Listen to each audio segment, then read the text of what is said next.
سلام بچه ها، خوش اومدید به ویدیو دیگه. تو این ویدیو میخوام بگم مکان ماشین زنگوله کجاست. لطفا کانال من رو سابسکرایب کنید، زنگوله رو هم بزنید.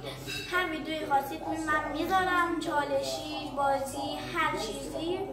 فقط بیاید مکانش رو بهتون یاد بدم. یه مکانش اینجاست، یه مکانش هم اینجاست.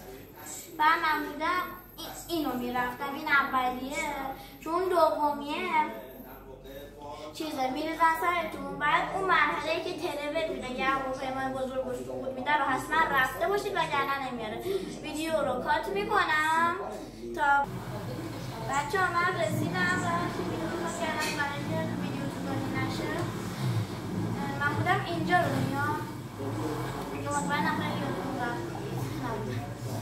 خب ببینید فقط چیزه ماشین کاملا ضد حیله است، هم جایی توش عبور نمیکنه، لاستیکاش هم ضد حیله است. میتونید قشنگ بگیرید از دست پلیسا دردید. فقط فکر نکنید تو ارتش میتونید برید، چون ضد تانک و ضد موشک و ضد میترکه. لطفاً کانالم سابسکرایب کنید. هر ویدیویی خواستید توی کامنت ها بگید، من براتون سریع میسازم. تا یه ویدیوی دیگه فعلا.